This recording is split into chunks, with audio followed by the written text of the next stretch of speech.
We've seen throughout our lifetimes the argument put forward that the way out of a fiscal mess is to raise taxes. And we've learned one thing. If they tax it and take it, they spend it. Over and over and over again, the same siren song. Government must increase revenues. The revenues are the problem. In short, the hardworking American people are the problem because they don't pay through the nose for the federal government's overspending. Well, I think the American people understand that we have not a revenue problem, but a spending problem. So as we go forward, I think it is wise to remind many of our colleagues that if taxation is the road to prosperity, why do they not have 100% taxation? Because they know that it does not work. They know that it is a short-term expedient that has long-term damaging consequences to the economy. And as you go forward and you try to punish productivity, you produce unemployment, you produce poverty.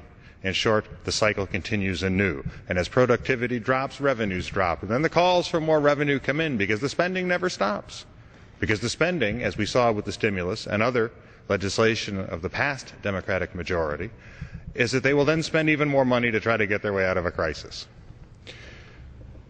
It was disappointing to see the President buy into the logic that your prosperity comes from rather than from the fruits of your own hard work, and that somehow the government is entitled to whatever of your money it deems necessary to continue its wasteful spending habits. Again, this is rejected. As the gentleman from New Mexico understands, we live in a very difficult period of time. We're making the transition from an industrialized society to a globalized, consumer-driven economy. We've seen families across America and businesses across America make the difficult decisions to survive, to compete. They have not only had to discard with things that they wanted, but things at times that they felt they needed. And yet one entity above all, has failed to emulate the difficult decisions made by men and women across America. And that entity is big government. And the reason is very simple. You can only spend what you make, but big government can spend what it takes from you. And so today we saw the President again make the argument that if we just took more from the American people, or a certain segment of the American people, disregarding his rhetoric that we were all in this together, evidently that is now as passé as some of his other pronunciations. The reality remains. We have to grow our way out of this. We have to adapt to a consumer-driven economy. We have to have a citizen-driven government, one that understands that the founding principles of this country are there for a reason, that now that we have reached the height, the zenith of the industrial welfare state, that fosters dependence of individuals upon it rather than fostering and facilitating self-government and liberty and prosperity, that the day will come when this government and its fiscal recklessness proves unsustainable. And the question before us now is a very simple one.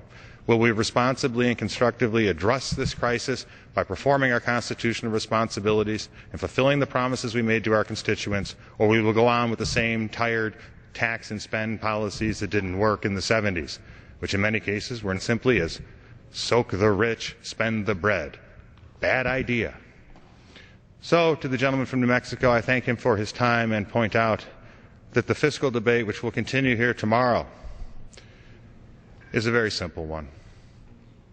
You can protect the big government policies of the past, or you can look forward to a self-government, a citizen-driven government, a consumer-driven economy that unleashes the entrepreneurial genius of Americans and the diligence of workers and allows family to move into a future of liberty and prosperity. Or in short, you can support the President and the politics of the past are bankruptcy.